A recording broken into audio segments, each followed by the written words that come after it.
আসসালামু আলাইকুম রহমতুল্লাহ। আলহামদুলিল্লাহ আলহামদুলিল্লাহি ওয়াহদা ওয়াসসালাতু ওয়াসসালামু আলা মান লা নাবিয়্যা বাদা। প্রশংসা মহান রব্বুল আলামিনের জন্য, দরুদ এবং সালাম হযরত মুহাম্মদ রাসূলুল্লাহ সাল্লাল্লাহু আলাইহি ওয়াসাল্লাম। আমরা একটি হাদিসের ইবারত শুনি। আল্লাহ সুবহানাহু ওয়া তাআলা আমরা যারাই এই হাদিসটি শুনবো, আল্লাহ আমাদের প্রত্যেককে আমল করার মতো তৌফিক দান করুক, আমিন।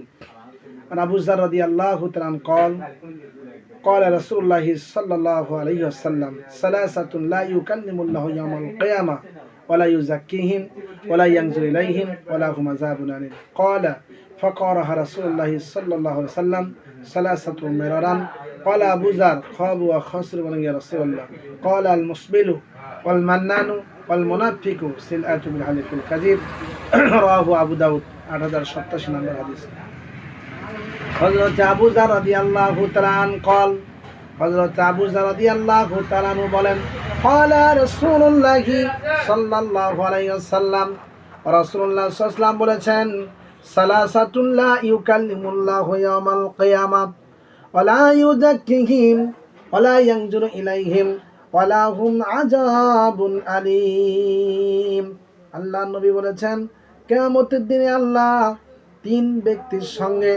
তিন শ্রেণীর ব্যক্তির সঙ্গে আল্লাহ কথা বলবেন না। ওয়ালা ইউযাক্কিহিম, আল্লাহ তাদেরকে পবিত্র করবেন না। ওয়ালা ইয়ানজুরু ইলাইহিম, আল্লাহ তাদের দিকে রহমতের নজরে তাকাবেন না। ফাকালা রাসূলুল্লাহ সাল্লাল্লাহু আলাইহি ওয়াসাল্লাম সালাসাতু মিরারান।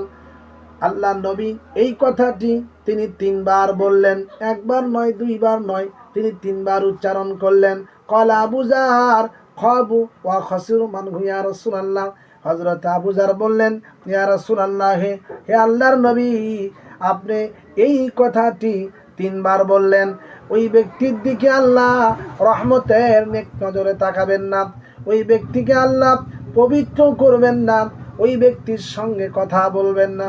নবীগণ, মান হুম ইয়া রাসূলুল্লাহ, কোন সেই ব্যক্তি ইয়া রাসূলুল্লাহ? নবী বললেন, এক নাম্বার ক্বালাল মুসবিলু, যে বাজারা আল মুসবিলু, যারা গিরার নিচে কাপড় পরিধান করে, ওই ব্যক্তিরাই হলো এক নাম্বার ব্যক্তি।